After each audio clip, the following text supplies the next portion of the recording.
Let's get it on.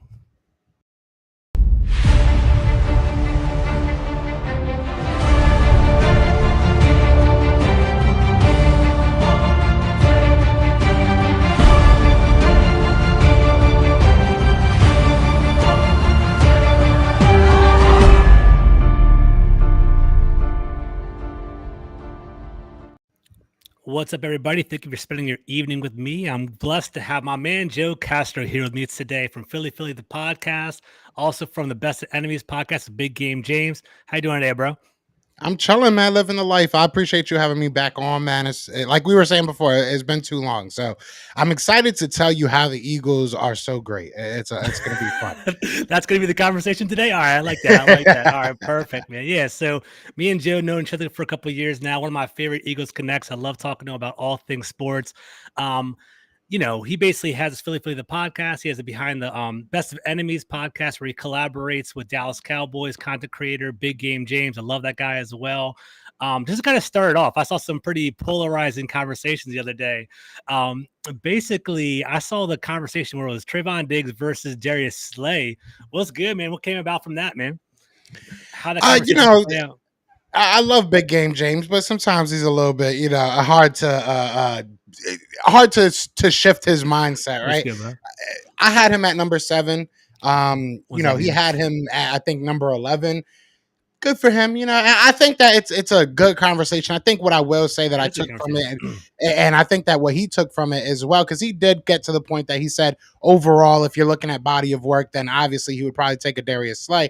But no matter where you put him, I think that he was the oldest player on our lists. You know what I'm saying? Mm-hmm. Even when you get to 11, when you get to 12. So, it is a conversation that you can have. He also had Patrick Surtain over top of him. These are young guys that are coming into the league. It's fun to see all these young guys coming in and dominating so early. So it's cool. But at the same time, it's nice to see Darius Slay's name there. Even though we may have him a couple spots different, it's nice to see that, even other teams are able to kind of say, hey, even at his nice age, his older age, he's still aging like fine wine. You know what I'm saying? So he had a good year last year. So it was good for him. He definitely did. All right, cool. I mean, that's all good, man. It's awesome. So we're going to talk all off season, or we're talk all draft. We're talking what the best vibe of Philadelphia Eagles this whole podcast. But I like to kind of warm up my guests. I like to have a little bit of a joke and kind of get things going. So I got some trivia for you, Joe, if you're ready for this. I hope so. People in the chat can jump on this as well. So there's a couple softballs in here. There's a couple tough ones in here as well. All right, you ready for this? 5 trivia questions. Let's go. Hopefully. I'm gonna look crazy if I don't get. The chat will let us know. I'm seeing everything blow up over here. All right. First 2 questions are about Jeff Lurie, okay, the owner of the Philadelphia Eagles, right? All right. Jeff Lurie is worth $2.2 billion. That's his net worth, right? How did he accumulate all of his money in order to buy the Philadelphia Eagles? Was he a capitalist? Was he a venture capitalist type thing? He was, but what avenue? Do you know? Like, what business was he into? I do, and I can't. Why? Think about LA. What, he wasn't in movies, was he? He bought into movies. His whole family bought into. Oh wow, I didn't know that. Yeah, I knew that he was a investor in some stuff, but I didn't know that was like the main avenue. That's I didn't know that either. That's something I learned today. I was trying to do some research before the show. So yeah, he basically him and his family basically put some money together. They basically bought into a movie industry and basically became a conglomerate, started to make a lot of money off of that. So I thought that's pretty interesting. All right, so I don't know. I want to break any Philadelphia Eagle hearts today. So let's take a look at this. Right? Yeah, we live, Richie. We're live right now. Baby, hit him up in the chat. So, all right. So Jeff Lurie wasn't always a Philadelphia Eagles fan. He actually had a number 1 team before that growing up. Do you have any idea about this? Was it the Packers? I feel like he's old enough that. I feel like he's old enough that it better not be nobody in the NFC East. There's nobody in the NFC East, right? It's not the NFC East. I'll give you one more guess. It's up in the Northeast. AFC team. Patriots. Yeah, man. So he grew up in Boston. He's a Boston guy. He actually was a Patriots guy growing up. So that's what he actually tried to buy the Patriots back in the day, but his family talked him out of it. So I know he's a really good friend of Robert Kraft too. So that makes a lot of sense. Yeah, that makes a lot of sense. Okay. Howie guessed the Ravens. Now yes, actually you're right about that, Howie. I did some research. So he was born in Boston area. He basically made a pitch to buy the Patriots. That didn't work. when the Ravens became a new franchise, who's considering buying them, but he ended up buying the Philadelphia Eagles. And man, he brought you all the Super Bowl, so good for him, right? Yeah, definitely.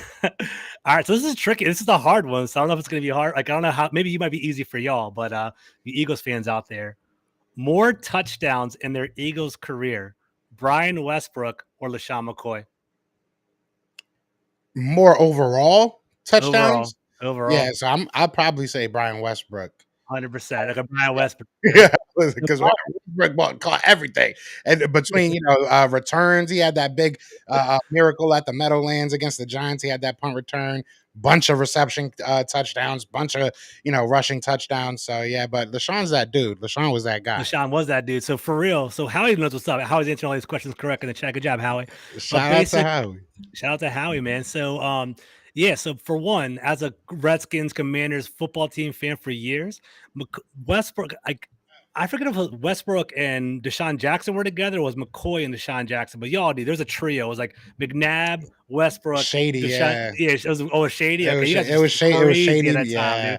time, dude. It's crazy too because we didn't do anything with it. That's like, true. you know what I'm saying? That's the worst part of it. It's crazy, and I don't want to go on too much of a tangent with this, but like you look back at McNabb's career, right? They never gave him anything until we were ready to move on from him. Like we literally did not give him anything outside of Terrell Owens. I'll give you. Can't lie there, but we get Jeremy Maclin, Deshaun Jackson, Shady. We get all these dogs when McNabb's like 40 years old. Yeah, that's true. It's ridiculous. It makes no sense. 100%. All right. Speaking of that, you kind of dropped. I don't want to ruin the answer yet, but you kind of are on the right path already. We have two more questions. I'm not going to put you in the hot seat for too much longer. All right. Next question: which Eagle quarterback has the most career passing yards for the franchise? In a single season or just like career? For this whole career. Probably McNabb. Yeah, McNabb. Yeah, I was like thinking like that feels too easy, but yeah, I was. That is too easy, McNabb. And then last question. This is a little bit hard. Can you round out the top four? Like who else were the top four quarterbacks that basically had the highest passing yards? Probably not in order. Yeah, somewhere about order. I'm guessing Ron Jarowski's in there somewhere. Yeah. Randall Cunningham, I'm assuming, is in there somewhere. That's 1, 2, and 3. You nailed it. Okay. Last one's my boy now. 5. Carson, really? Carson Wentz, baby. That's I didn't know he was in the top 5. That's crazy. Yeah, man. And then Vic, maybe. Vic is a little bit lower, I think. So I don't know where he's a top 10 or something. So Donovan McNabb had 32,000 passing yards. Ron Jaworski had 26,000. Randall Cunningham 22K. Randall Cunningham's a beast, man. People sleep on Randall Cunningham. He was. And then finally Carson Wentz with 16K. So I was surprised by that. So that's crazy. Yeah, I'm surprised by that. I mean, but it's a different game. It actually brings up, and I'm sorry to kind of this go for it. That came up. Yeah, this is a question that came up, and now that we're actually talking about this, how special to you is 4,000 yards? Because I was talking about this online, and people are talking about Jalen Hurts, obviously, with the Eagles, and if he hits 4,000, that's a huge milestone. And I think it is nice. Don't get me wrong. It's definitely an accomplishment, but with 17 games, how the game's played nowadays, is 4K still, I feel like 4K is the new 3K, if that makes sense. You know what I'm saying? It's like something you should be able to hit. I know what you're talking about. I think it's something that you should be able to hit, but I'm trying to think of a good number. I'd say 4,000 is almost like 1,200 rushing yards, right? Like something you probably should be able to do, but it's slightly above average. It's pretty nice, right? So 4K is legit. Like if Carson Wentz walked away getting 4K next year, I'd be pretty damn happy with that. Like I was actually going to ask you one more question. I won't do it anymore, but like Donovan McNabb, throughout his entire career, he never had one 4,000K season, which I found surprising. He had 3,900, but different era running type of offense. Maybe I don't know how it was back then, but he never got 4K. So I do think 4K is pretty special. But like there are QBs getting 4,500, 5,000 nowadays, so it is kind of crazy. But if Jalen Hurts walked away with 4K, would you be pretty happy with that? Oh, definitely. Don't get me wrong, I would be happy with it, but I also that's like $250 a game, I think, something like that. A little bit less than that. I think our quarterback should be throwing for around $250 a game. So I would be excited and I would be happy that he's taking that next step. Obviously he didn't do it last year, so it would definitely be a step forward. But I don't know. Maybe I'm getting a little bit, spoiled. Now I see all these like 5,000 yard seasons and all this craziness and an extra game. I'm kind of just assuming it's going to happen. But I'm glad I got that question off. Nah, it's all good, man. It's all good. All right, so this whole podcast, it's primarily this is Washington Commanders fans. This is just NFC East talk right now. Also trying to get some intel from y'all. What's like the heartbeat, the big takeaway that the Eagles have this offseason? How are y'all feeling over there? Can just break it all down for you guys. Feeling optimistic? You guys feeling kind of nervous and anxious because of all these additions? How you feeling over there in Philadelphia? So off season. I think it's a healthy dose of both. I think it's a healthy mixture of everything right now. I think we understand, or at least most of us. I think most of us understand that the Philadelphia Eagles added a lot of talent to a team that overachieved last year.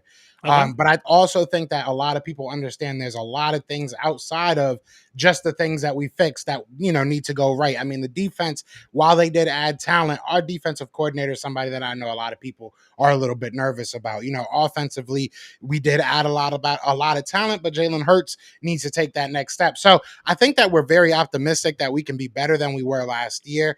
I don't think it's like a Super Bowl. We're out here screaming Super Bowl, Super Bowl, Super Bowl, but I think that we all feel like this team can do something. I think people are still sleeping on how good we can actually be.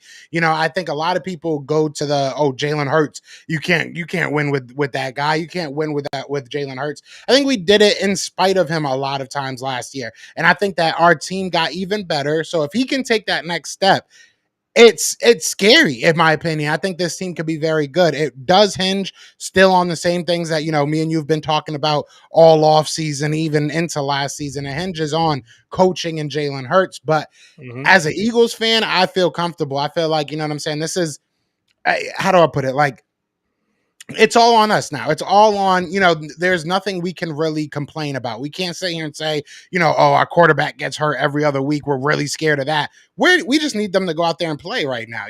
We just need to see everything hit the grass. Like, I think that we have the best wide receiving core we've ever had. We just talked about it, right? This is the best wide receiving core I think the Eagles have ever had. This is probably one of the top, secondaries as far as the cornerbacks room goes that we've had at least in the last decade. So there's a lot of things to be optimistic about, but there's still a lot of things that we need to see happen.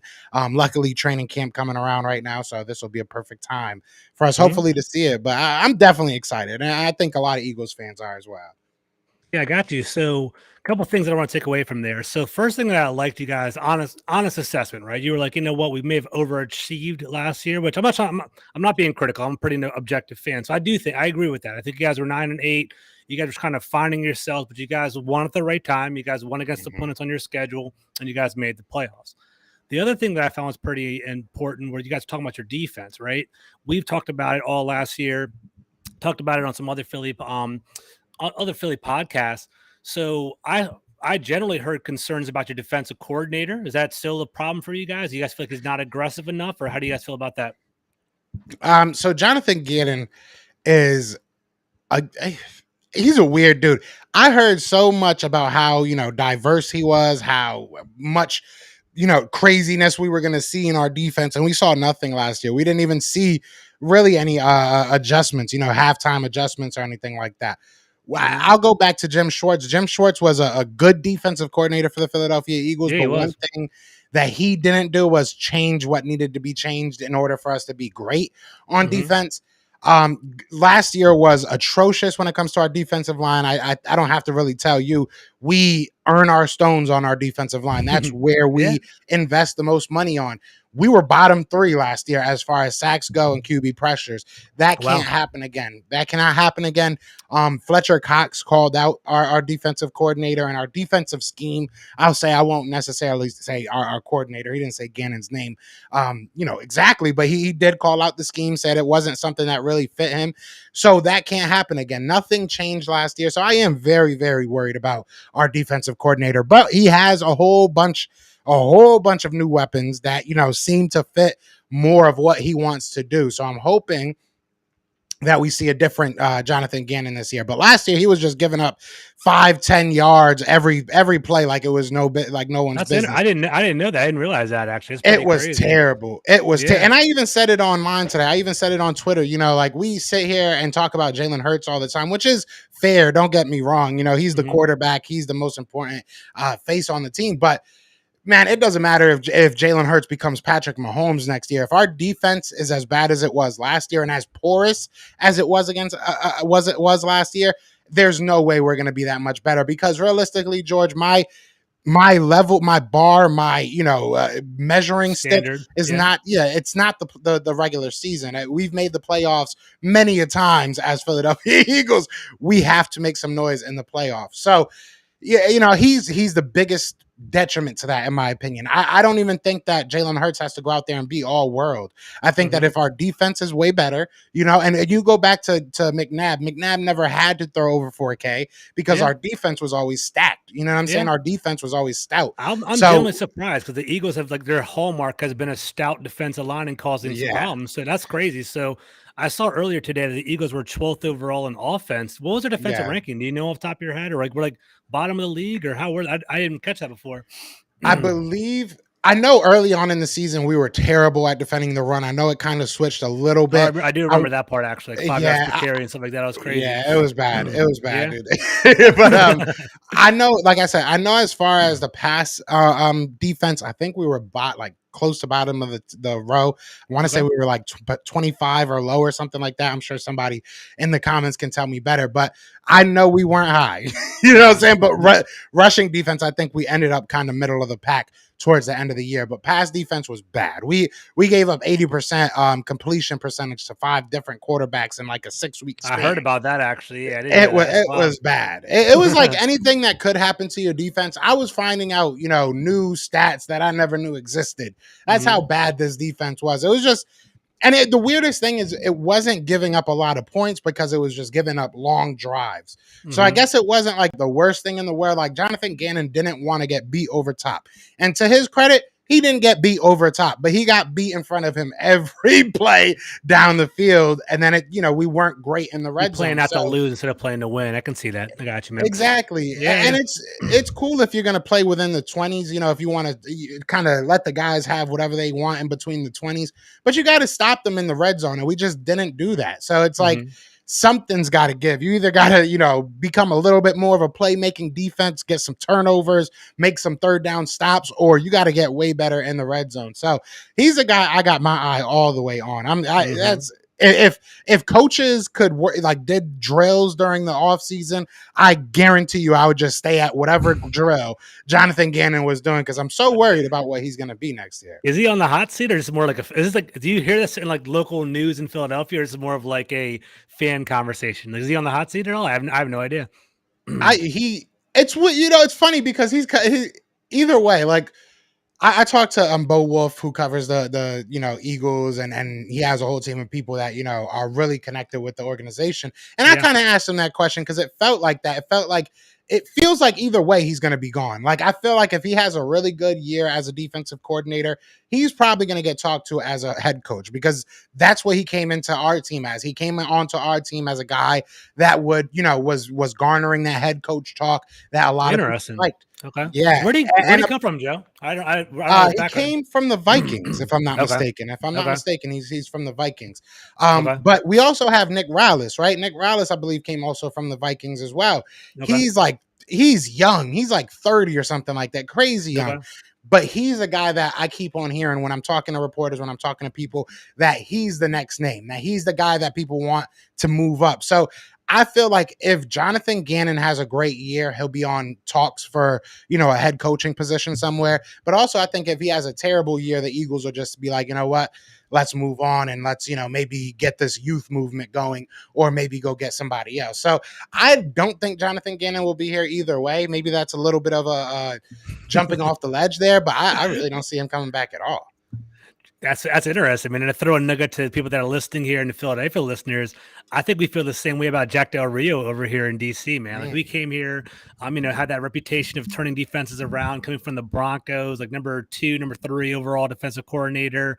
But I think we're kind of catching the vibe that he isn't aggressive enough. He barely blitzed the first 4 weeks of the season, and Washington was getting cooked at over the top. He said a lot of polarizing things on Twitter, on social media. I don't know if you guys have been catching that up in Philadelphia, but a lot of wild stuff over there. there. And it's like altogether, I think basically he's starting to lose a lot of energy around here from the fan base. I don't know. Ron Rivera's a loyal guy, so we'll see if he actually sticks around for that. But basically, we'll see. I think that I wouldn't be surprised if it changed for that. So one more question before we start diving into the players. I didn't know we were going this route, but now I'm interested. Nick Sirianni, your head coach, I don't know much about him, man. I remember when he first got hired, people were kind of clowning him, like rock, paper, scissors, and like all that kind of stuff. Like, did people actually gravitate towards him, and people feel like he's a good coach now in Philadelphia, or what's going on over there? Heck yeah. I think, I said it when he first started doing all those press conferences. I said he was either going to be the most loved, Philadelphia Eagles coach in history or the most memed NFL coach in history. Well, I think we're starting to get towards that love part. Like, I love the guy. I've watched last season probably more than I want to, admit, more than I probably should have. But I've tried to rewatch these games, rewatch this offense, see what, and honestly, I love what Nick Sirianni did with this offense. I love, that he's willing to say, listen, let's give it to Shane Steichen, let Shane Steichen take over. I love that he's not, he's not too high, not too low. The players seem to really gravitate towards him. The city loves that type of person, somebody that's going to go out there on a whim or on a limb, and just, make statements, make bold statements. Yeah. I think he learned from last year. I don't think this year you'll see the beat Dallas shirts. I don't think this year you'll see as many analogies. But I love the guy. I really do. I think he's got a strong foot in Philadelphia. I think as long as he does not, totally fall backwards, I think that he'll be fine in Philadelphia. And I do like the guy. I really do. It's interesting that he hasn't fired anybody yet. Especially last year, there was a lot of things that you could have blamed people. Like our special teams was not as good as it should have been. Our defense, we've talked about. There was a lot of guys that he could have scapegoated. He could have been like, listen, we sucked because of this guy. He didn't. he kept it about the team. So I like him. I like him a lot. That's cool, man. That's awesome. I feel like when you're a first-year coach and you're trying to get your footing, it's best to kind of like take the first year to kind of assess and kind of see what everyone can do and see what their strengths are. And honestly, like from your standpoint, he came in, took over a new team. The team was kind of struggling before him. Now he kind of he in a rebuild year got to the playoffs at 9-8, then added a lot of talent. So that's actually pretty good for him. So you guys are kind of set up for success. So more press for that. So real quick, speaking of building teams, kind of putting things together, you guys had a pretty notable offseason with your draft and with the whole, all these free agent additions. Let's talk the draft first, right? So were you happy with the draft? You guys walked in with 3 first-round picks, and you and I talked about it. Everyone talked about it. Like, what are you going to do with these 3 picks? You're going to get 3 first-rounders to build around Hurts, or you're going to trade away a pick, and eventually you guys did. How do you feel about the overall draft in regard to building your team?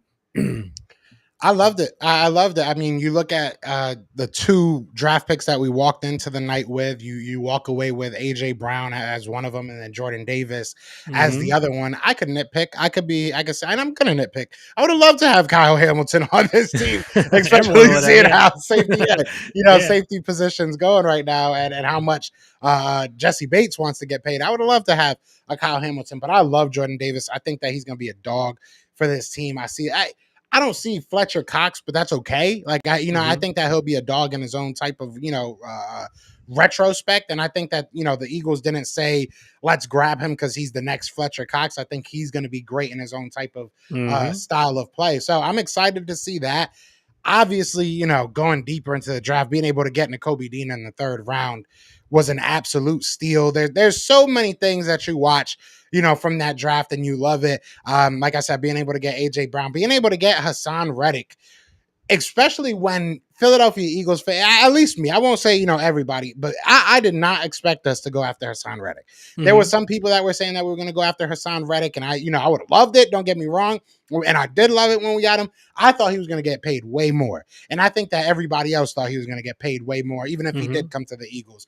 So, to be able to get him on such a good deal, I loved it. You even look towards the end of the offseason, getting somebody like Jaquiski Tart really just, shores up the position. I've been told that they don't really, he's one of those guys that if he doesn't make the roster, they're not that mad about it. He's kind of I was kind of surprised when I heard that. I'm me not too. gonna I thought, lie. yeah, I thought there's Yeah, some playing time. I That's thought he was interesting. gonna kind of be like a lock. I thought he would be Me kind of too. I like thought a like a for sure starter or guy. like cornerstone guy. Yeah, but from what I'm hearing, it sounds like if he doesn't make the roster, they're not going to be that upset about it. Not saying that there's a definite guy that's going to take that spot, but Mhm. If Marcus Epps shows out, if Kayvon Wallace shows out, if Anthony Harris shows out, I don't think they would be too upset that they're wasting around $2 million on a Jaquaski Tart. So Yeah, I it's not think that's that nothing. I think it brings competition, but at the same time, it doesn't handcuff you, right? Like if you go out Mhm. and get a Jesse Bates and he's not as good as a Marcus Epps, it's going to be hard for you to really, justify that you're benching a Jesse Bates. So Yeah. it lets you just kind of still make that decision, still let you, run that the what's the word I'm looking for? Like they want competition, and I Yeah, love yeah. it. Like Mhm. you're continuing with that. Last year we saw people get cut mid season, which we never see. So all the moves this offseason, I feel just back up that statement that you want to see competition, and I love it. I love it. I don't feel like we've been lied to. Like a lot of past seasons, it felt like I've been lied to.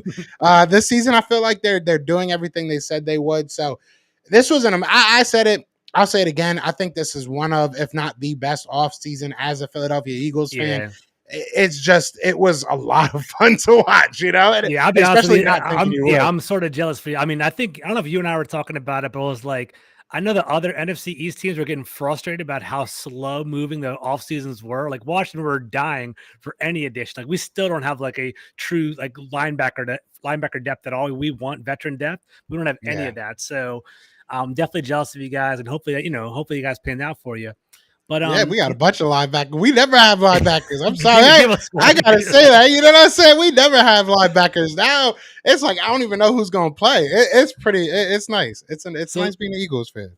speaking of which, right? So Nakobe Dean, he was definitely a hot topic here in DC. We want like the fans wanted him. I don't know if he was a good fit for us because he's kind of small. He kind of like plays it like that will linebacker, like 220-pound role. He's a great run defender. I'm not gonna lie. I actually did like a football profile for him for full press coverage. I like Nakobe Dean, but I guess he had some back issues, some like leg issues, a little injuries here or there.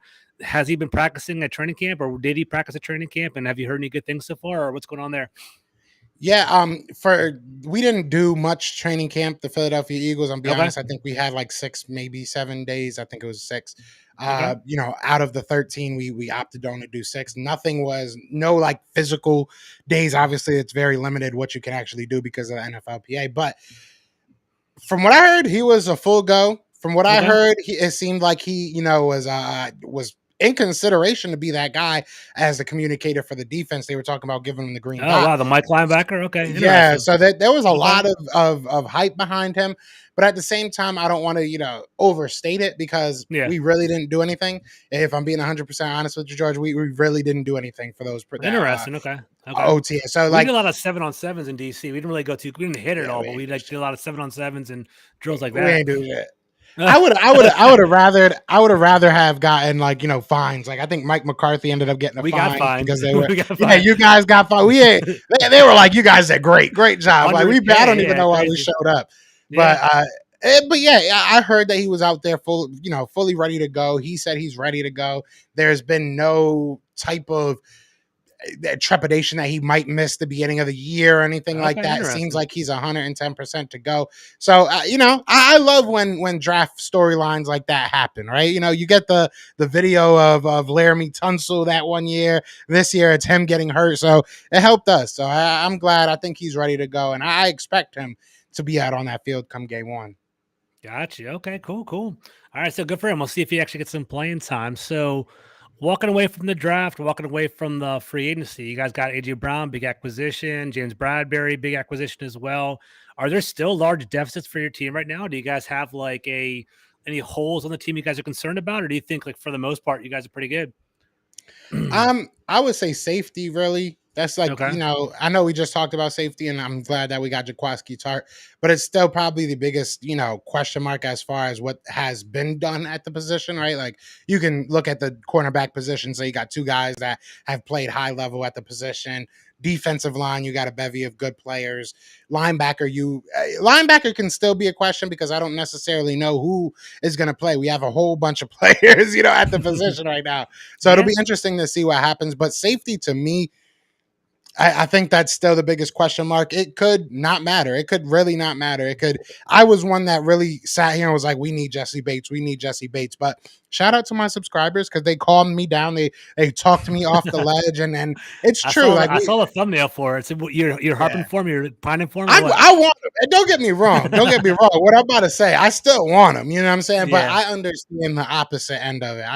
I understand that it could mess up our cap for years to come. It could, it kind of be a detriment to us building this team, because you're going to have to give up, assets. You're going to have to give up that money. So I get it. I get both sides of it. If it doesn't happen, it's cool. But if you have to nitpick and say, I'm a little bit worried about this, and you're not talking about coaching, because I think that's the biggest thing right now, I would have to say that safety room is a little bit worrisome, but I think it'll be masked. I really do. I think we have a good enough front seven, good enough cornerback room to kind of mask any deficiencies that they may have at the safety room. But that's probably the biggest concern for me right now.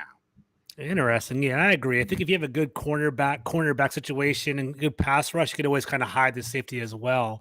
It's funny. I didn't even know this was a conversation, but I guess it might be in Eagle circles.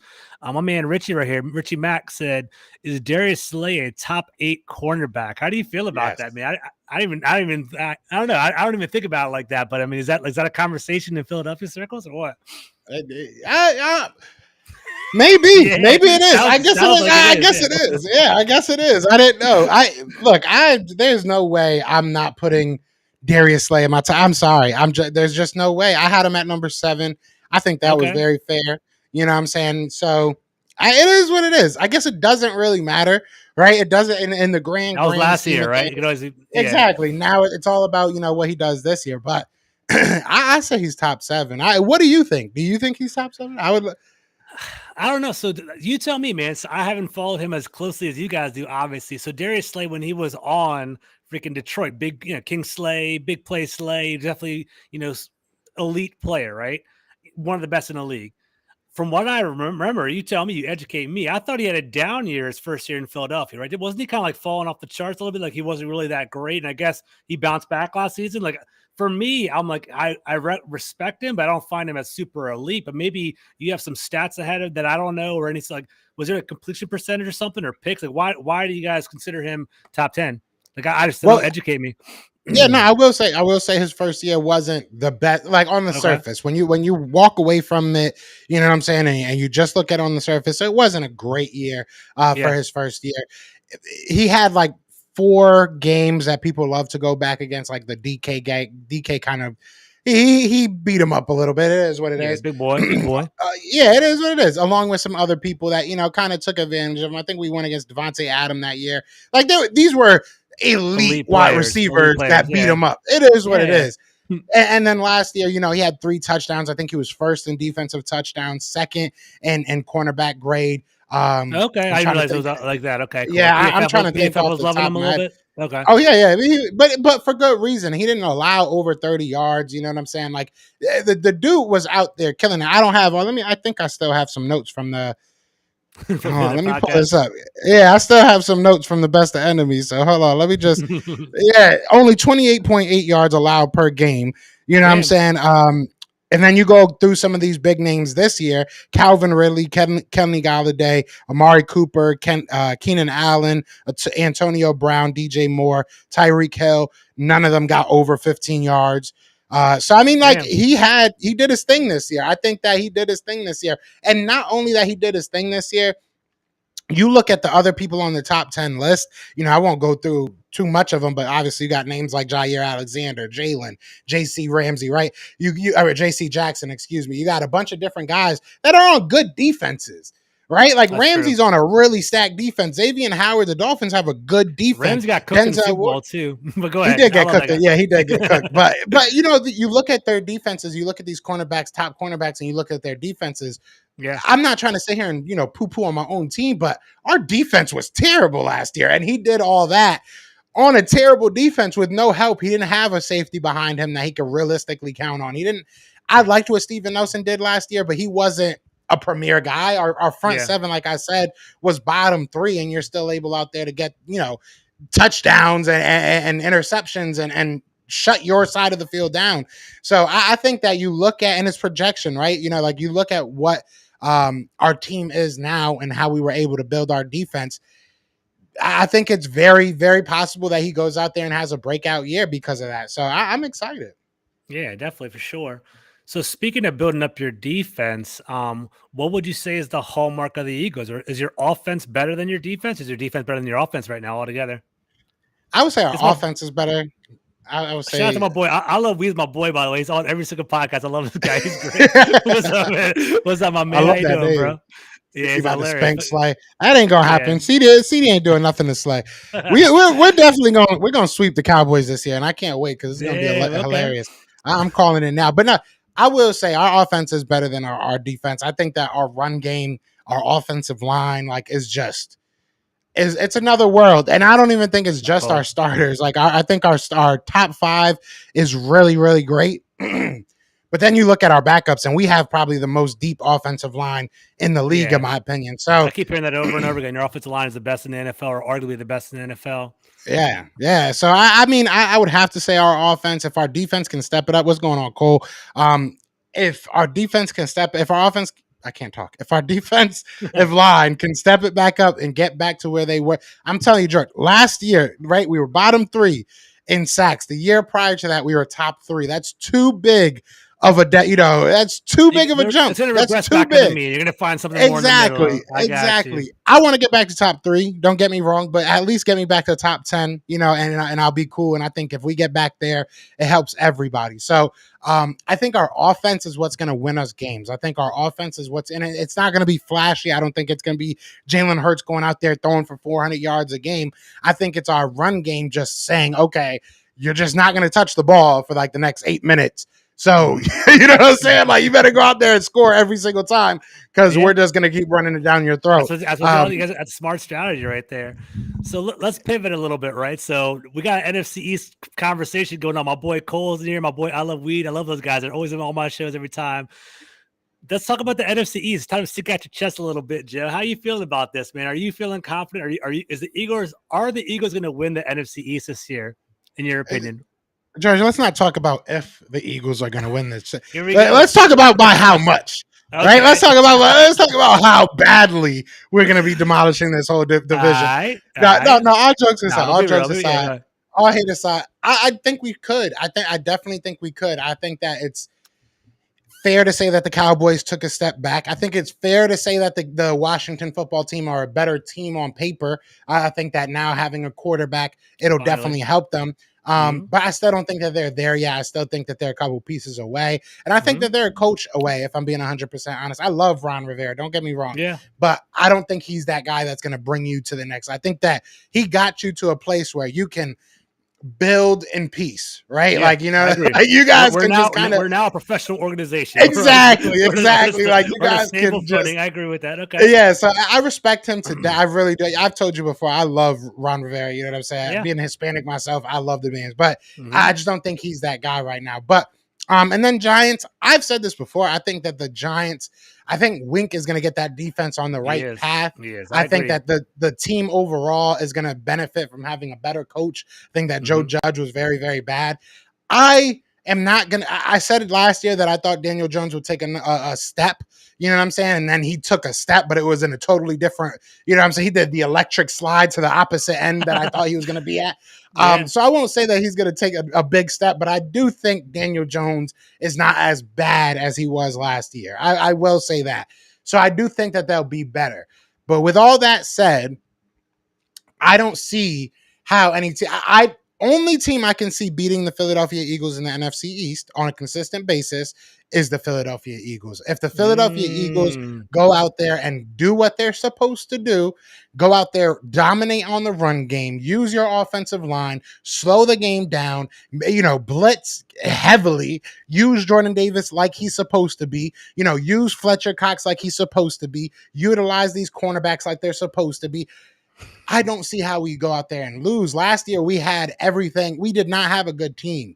If you go down the list of players that we had, we were not a good team. And I'll say last year was a rebuild, retool, whatever you want to say. We're still on that path, but we took a major jump. So now to me, it's all on this coaching staff to take that jump with the talent. Howie Roseman gave you talent. Now as coaching staff, it's time for you to utilize this talent and give us Eagles fans what the freak we want, and that's to not be losing to the Dallas Cowboys more than once a year. All right, like I got nothing but love for Washington. I got nothing but love for Giants, and I just don't think that you guys are there yet. This is still between Dallas and Philly to me. I just think that's a fair assessment. So from your perspective, the Cowboys and the Eagles are going to compete for the NFC East. Yeah. You think you have the inside track because you guys got better this year while the Cowboys took a step back, which is fair. I think that's kind of like the common narrative this offseason. We'll kind of see how it goes.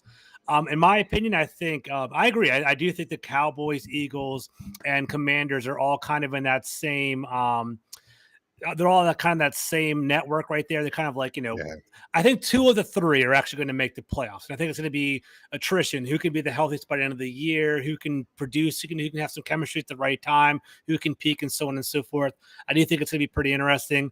The Giants, I do like what they're building, man. I agree with you with Wink at the defensive coordinator position, Shane, the GM for the Bills. Dable is a quarterback guru for the offense for the Giants. They're coming around, man. So I do think it's all kind of coming together for them, but I don't think it's going to happen this year. I think next year, the year after, the Giants are starting to come, but we'll see. I think it's going to be pretty competitive, and we'll see how it goes. Yeah, I did say that I thought the Eagles were going to win 14 games in that, like, you have this year. I said this year. Look, I will say this, and you could probably attest to this. Sometimes, I don't know if you ever did a show with like a rival, team. I love James. They start calling you out. Yeah, I love James, but he's been doing this way longer than I have, so it's easier for him to stay, humble. He got me hyped before the show, so I was over here like, we ain't losing a game. How about that, Jay? But no, I really think anywhere between 10 and 12. 10 and 12 for the Eagles, man. I really do believe the Eagles have a team. And it's not even just about their team, it's about the schedule. And this is going to sound kind of messed up to a lot of Eagles fans. Shout out to everybody, checking in on this channel. If you're on my channel, if you're on George's channel, if you're on my channel, definitely going over to George's channel and like, subscribe, show mad love because he puts out amazing content. Well, a really good friend, more than just a content creator. But I've said this before. It's not even just about the team. It's about the schedule. And we might find ourselves in a position that we have 11, 12 wins. And I'm still sitting here saying, we're really not that good of a team. You know what I'm saying? Like, that's a realistic possibility. We don't play many good teams. So I said this before and I'll say it again. Our bar is not the regular season. It has to be the playoffs. We have to get into the playoffs and we have to make some noise, whether that be a win, whether that be a very close game against a really good team. It has to be something. I love that, actually. I think that it's funny just talking about the different teams and just kind of their standards. Like I had Big Game James the other day, got you right here. You guys have been more successful than Washington the past 5-10 years. For real, just being honest with you guys. And your standard is basically we're sick of making it to the playoffs. We actually want to start winning in the playoffs. So you guys have a little bit of a different higher standard than what we have right now. In DC, we want to get to the playoffs and hopefully make some noise. But you guys have an extra added level, and I hope we get there at some point. So a couple more questions, Joe, before we kind of wrap it up. So before we got on the pod, I kind of threw it up on my Twitter. I said, does anyone have any fan questions? So I had a couple fan questions to throw to you. So this is from at Chase Radar. He said, I'm going to quote him, how can you feel great about your team if you still have questions about Hurts as a pure quarterback? That's his question. So what do you have to answer? How would you answer that? I respect that. I think Chase follows me as well. So shout out to Chase Radar. I'll answer that question with a question myself. Aren't you a little bit worried about your quarterback? I think that you know what I'm saying? I mean, but look, I'll say this. I'll realistically say this. I think that, and I said it before, I don't think that the Eagles success really hinges solely on Jalen Hurts.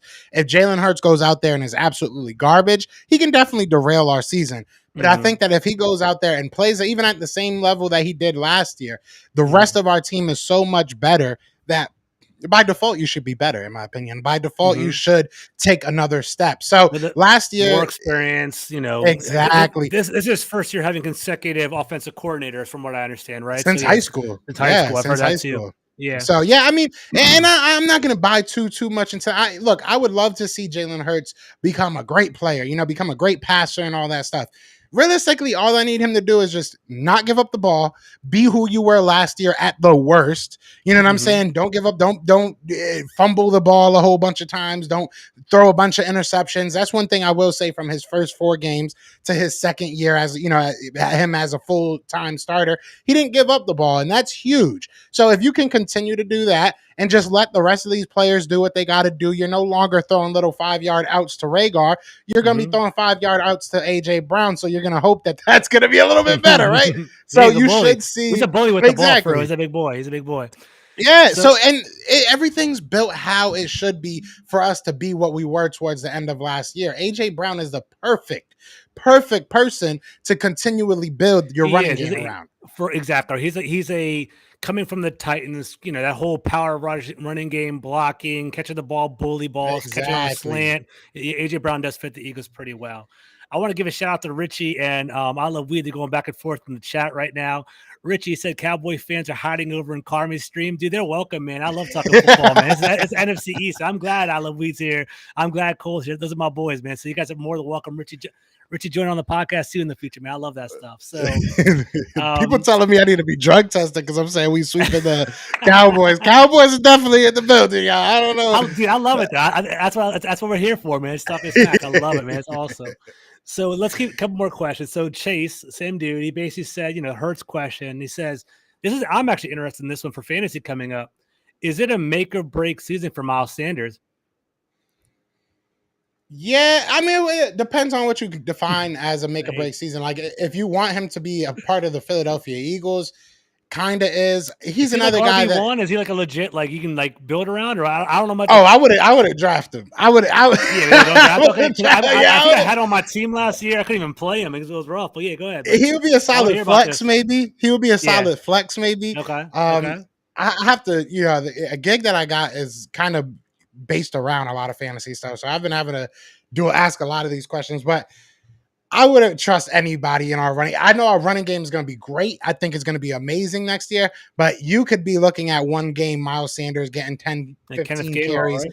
Then Kenneth Gainwell getting 10, 15 carries the next game. Then, if Jordan Howard comes back, Boston which is Scott still, Jordan Howard. Boston Scott. Stable. Yeah. We have so many. Kennedy Brooks is a guy that's, and his name is kind of getting a lot of traction in early camp. So, we have so many people. You can throw me back there, George. You can go back there and probably get, 3 or 4 yards a clip behind this offensive line. So I don't trust I don't trust him as a fantasy prospect. If you're talking make or break as far as if he's going to be with the Eagles, I'll be 100% honest. I don't think he's going to be with the Eagles either way. He's kind of the same situation that Jonathan Gannon is. He's going to either outperform and they're not going to want to give him another contract, or he's just not going to be good and they're going to not want to give him another contract. So I love Miles Sanders too. That's one of my favorite players, and I hope I'm wrong. I really hope I'm wrong. But a lot of hype. I might hate on him. He just had a lot of hype. He was he was a dual threat, running back and catching passes at the backfield. There's a lot of he's good. Talk about we him just being a don't good use player. him. Is he injury prone, or I feel like he goes away some games? Is it because of injuries or because you don't use him? I don't really know. You guys follow him. You watch him more than me. A little bit of both. Last year, especially, it was a little bit of both. So last year we obviously didn't run for the first 8 games. But once we started running, literally the game that we started running, we had Miles Sanders ran the ball in the first quarter or first half 10 times, and we're all sitting there watching oh, let's go, we're finally about to run. Miles Sanders is going crazy. This is what we wanted. Then he gets hurt. You know what I'm saying? It's it was the saddest thing, because then we obviously go on that run where we're just historically running the ball. He comes back and there's just not much room for you anymore. It's Jordan Howard kind of took over the bell cow role. Kenneth Gainwell kind of found his spot.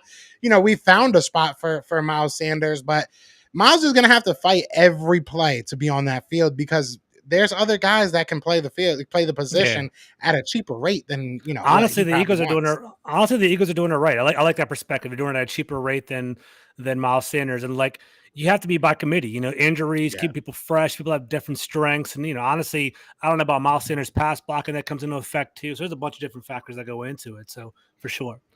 All right, 3 more questions and we're done. So one more, Chase Raider. I had a bunch coming at you. He said, who is one player that nobody is talking about in Philadelphia that we should be paying attention to? Well, that's a good question. That's a It's a good great question. I question. love that question. I will say Kaiser White. Okay. Wait, was it in Philadelphia nobody's talking about or outside of Philadelphia? More like outside. I think you're talking about like from the Okay. from the national perspective, like under the radar kind of dude. Yeah, I would say Kaiser White. I think that coming from the Chargers, we needed a linebacker. We needed a coverage linebacker. I don't know if he's gonna be that guy. I really do want to believe that T.J. Edwards and Jacoby Dean will go out there, take over, or Davian Taylor, or one of these guys that we kind of drafted, born and bred.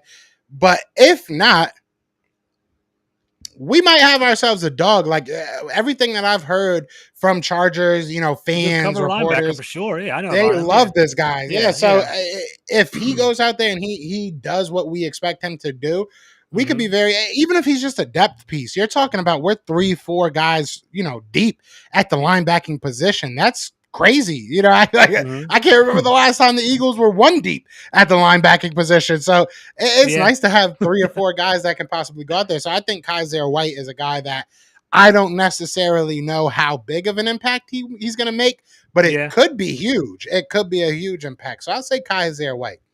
Cool. All right, last team. I'm sorry I keep throwing questions at you. Are you good? This is fun. I'm having fun. All right, cool. All right. So my boy Nat Love at good guy Ike _18. He said, "What is your response to when someone says the Eagles didn't beat anyone last season?" True. No, I'm just kidding. No, we beat 9 teams. Look, true. Man, you play who you play. You play who's in front of your roster, your schedule. I mean, there is no response. There isn't. It is what it is. That's one of those things that you got to just be like, no, you're right. That's 100% true. And this year, that has to change. I will say this: last year, we weren't supposed to do what we did. And I'll say that to the wits end, and that's not an excuse. That's just the truth. We were a team that came from 4 wins.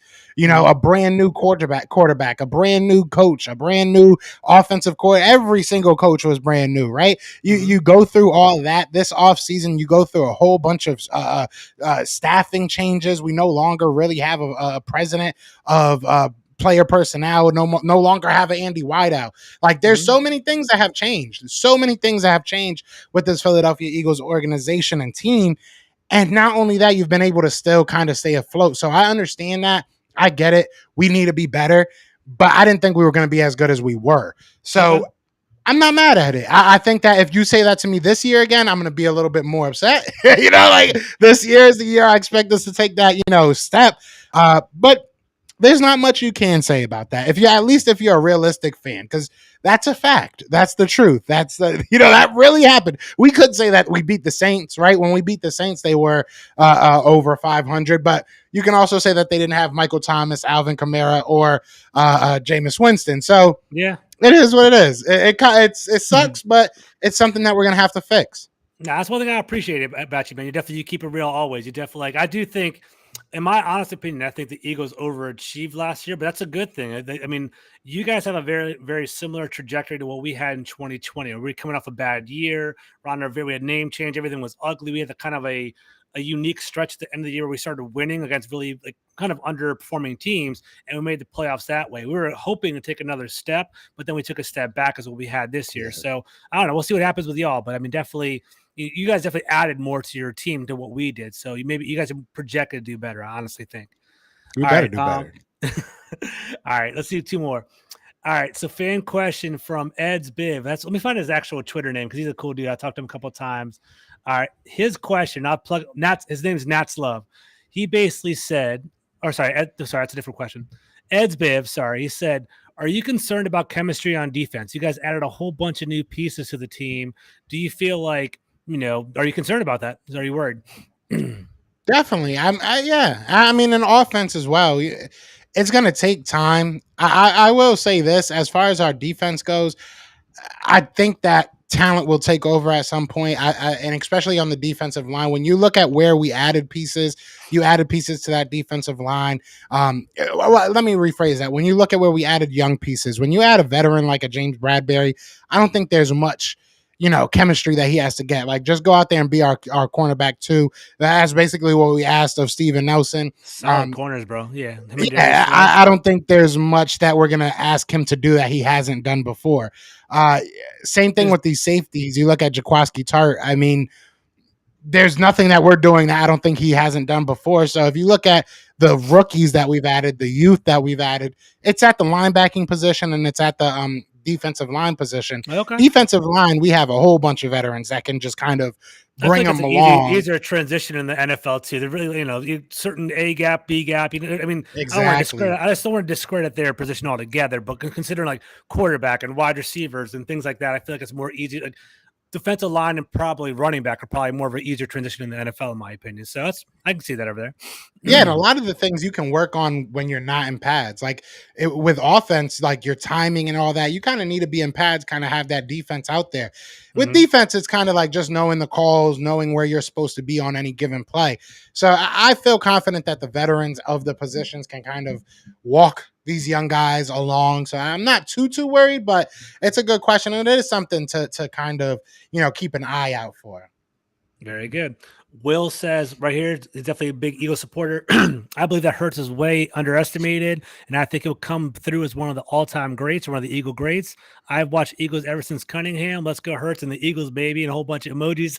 All right, good for him, man. Actually, I like Jalen Hurts, man. I'm not gonna lie. Like, talking to you, talking to a couple other Eagle content creators, I like Jalen Hurts. I wanted to be successful, but not too successful. I want us to do all right. So that's my biggest thing. My biggest thing is just I would love him as a person. You know what I'm saying? Yeah. But my biggest thing with Eagles fans is like, don't be like so negative towards other people that have things to say about Jalen Hurts. Like, you gotta be objective. You gotta listen. Yeah, it is what it is. Like, if people are gonna see different things, I feel like there's no right answers in football. Like, that's the beauty of football. Like, you make your opinion, you say what you say, and if you're wrong, you're wrong. If you're right, you're right. But none of us really know. Jalen Hurts is a really interesting guy, man, because he's gotten better every single year.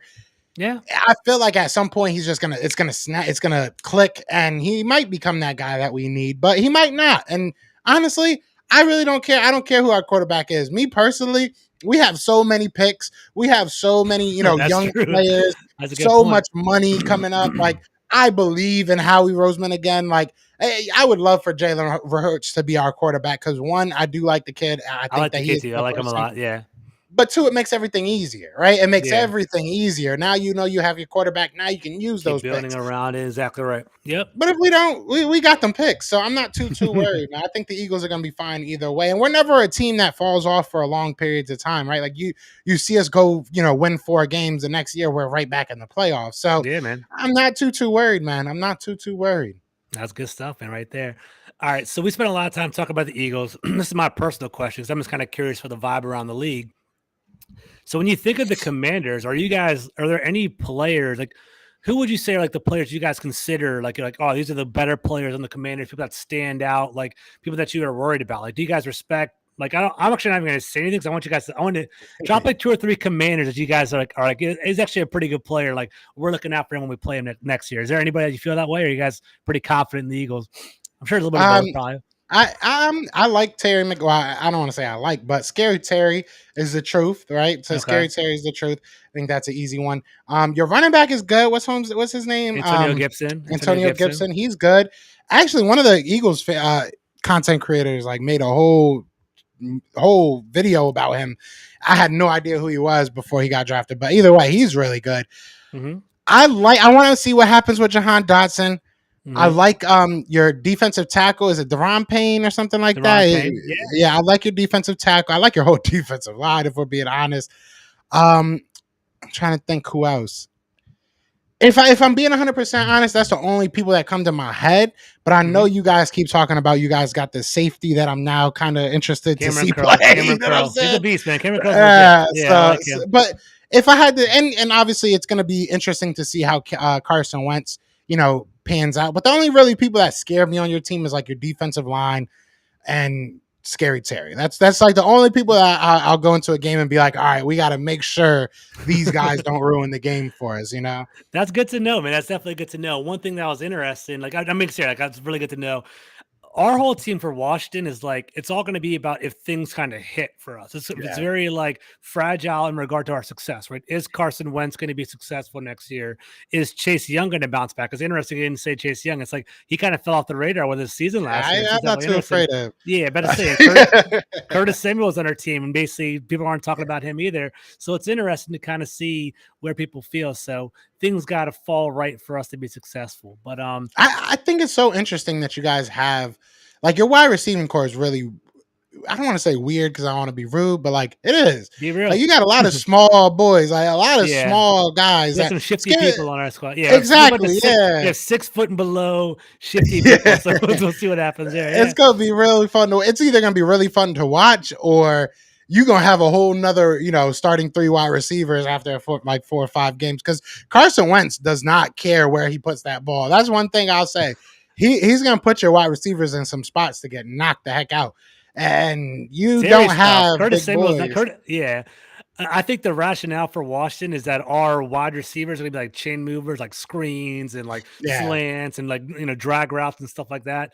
Logan Thomas is a big tight end that we have, and our whole tight end room, like I mean, look it up, is like 6'6" and above. Like believe it or not, we have like Cole Turner from Nevada, it's like 6'7". He's got Calvin Hodges, Logan Thomas. Like I think the narrative in DC, and I don't know if you agree to this, is that Carson Wentz is like somewhat inaccurate when he throws the ball. Like he has a gun, but basically he doesn't throw like to like he needs some of the big catch readies to kind of catch a little bit of the errors.